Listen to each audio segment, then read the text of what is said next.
The DRZ. That's what we rode today. It's only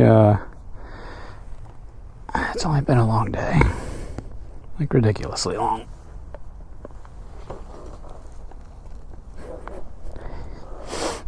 I'm too short for this bike. I got the Solo Racer mirrors on. I do love these things. They kind of took away that big bulky thing going on up here. I tried a bunch of like the cheap Amazon ones, and none of them would like the thickness at the back here was always too thick to be able to clamp it to hold it in place. So while these ones cost more than the Amazon ones, they work better, so it's worth it.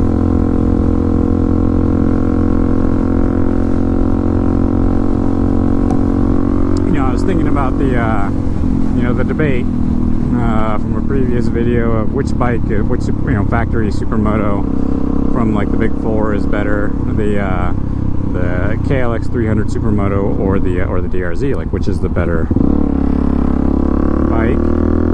And I think I kind of skewed towards the KLX,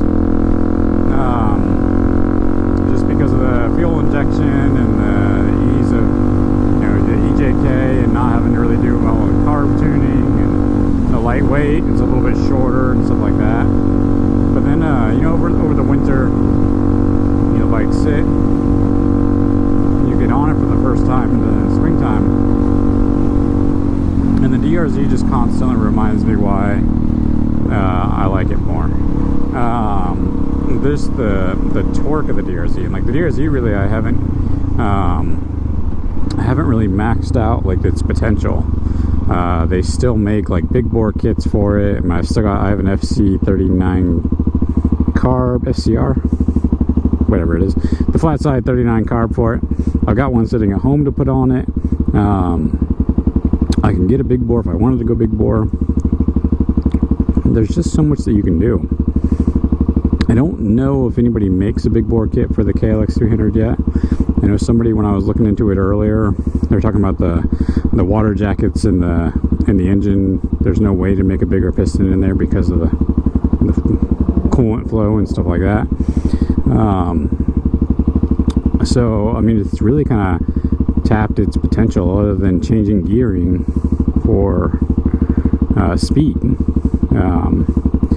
Where the DRZ, I can still go big bore, I can still go flat side, I can go the Ecams. I've still got a lot of room to go until I really max out its power potential.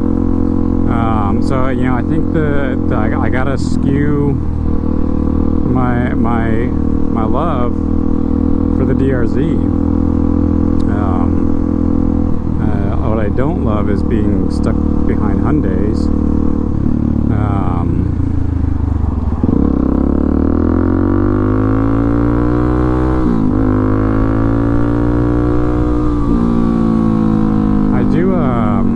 I do think I want to get a different exhaust. I've got the Delcovic on there just because when I got this bike, I was kind of broke. I wasn't making a whole lot. So I think I might switch over to the Yoshimura. But that's another thing. Like, I have like a fairly cheap build into this thing. I do believe, like, if you call like the exhaust and all the other things, obviously the EJK for the KLX costs more than just some jets for the DRZ.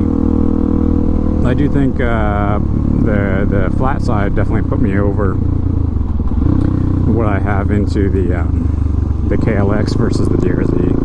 The flat side definitely put the DRZ into more, but then the DRZ also costs more from the factory. I do still love the lightweightness of the KLX and a little bit shorter seat height because I am a short rider. I have stubby little legs, so I appreciate like the lightness of the KLX. I just wish it had more power. I wish I had DRZ power and the lightweightness of the KLX. So, I don't know, who knows? Maybe one day somebody will find a way to big bore them. right now, I can keep building the DRZ, where the KLX is kind of maxed out its potential. And you know, I don't really want to be at max potential and just be kind of mad about the bike when, you know, when this one I can just keep going. I do like that. I don't know. That's my thoughts so far. I definitely still love the KLX. It's a fun bike. It's the one that Elise usually rides when we both ride Supermotos. Maybe I'll get it out and do some track day stuff with it, and that'll renew my love for it. But I can do the same thing with the DRZ. I can take the DRZ out and do some track days with it. We got kart tracks that have a Supermoto class. Realistically, I'd like to just get another DRZ and run some of the Supermoto class in the kart tracks.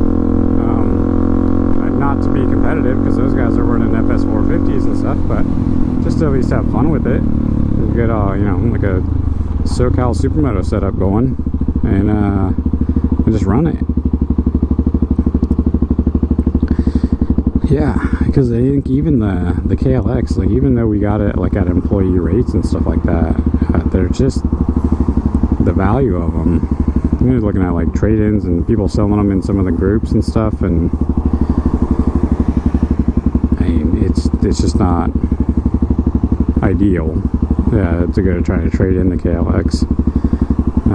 So we'll probably just end up holding on to it forever, because they seem to lose a lot of that value. But you know, whatever. It's we're just one we have, and we mess around with it, and I don't know. Who knows? Who knows? Maybe the DRZ is actually the longest running bike that I've had. Of all the bikes in the garage. So I got the DRZ at the same time that I got my Triumph Trident. I traded the Triumph Trident in for a Speed Twin. The Speed Twin in for like a 2-for deal. With the Himalayan and a Sportster Iron 1200. And then the Sportster in for the Ducati Scrambler that I have now. But the DRZ has been there the entire time. It's like the never-ending DRZ, and it'll probably be around long after I'm gone. It'll still be kicking. I do need to do the Loctite fixes on it before anything catastrophic happens to it. I've been kind of postponing that, but it doesn't really get a whole lot of miles because we have so many other bikes. So I feel like I'm still safe, but fingers crossed I can do that one of these weekends. I've got some time off next couple weeks, so I'll try to get those Loctite fixes done. But yeah, that and the FC carb, Loctite fixes, maybe a different exhaust pipe. I haven't decided yet. I'm leaning towards the Yoshimura, because this Delcovic sounds like it's farting. And I think I do believe I still have the baffle in, so I'm going to try taking the baffle out. Because a couple of people in one of my previous videos was saying that they think that my DRZ is either not tuned right or it seems underpowered. So I think when I did the jetting for it, I jetted it for free-flowing exhaust and all that other stuff, but I think that the baffle might still be in the Delcovic. So I'm going to try taking the baffle out and see if that changes anything. I kind of doubt that it will, but who knows? Maybe it'll really wake the bike up some more. It's definitely a lot more woken up from factory with the you know, jets, 3x3 and exhaust. It's definitely a lot better than it was. So I'm gonna try taking out that baffle and see if that helps anything. But yeah, so far the DRZ DRZ is taking the top spot over the KLX versus DRZ. So it's like DRZ is here, KLX is like right below it. It hasn't like blown it away. It's not like Usain Bolt ahead, but it's still inching out ahead of the KLX. I'll do another ride on the KLX just to give my response on it, but for the part 2 of the KLX versus the DRZ, it looks like I'm riding the DRZ right now, so that kind of gives you the answer there. I appreciate everybody watching. Don't forget to like, subscribe, all that fun stuff. You know, hit them buttons down there. Maybe I'll do some giveaways or something like that. But like, subscribe, comment. We'll take the KLX out for a rip and see what we can do. But I'll see you guys next time.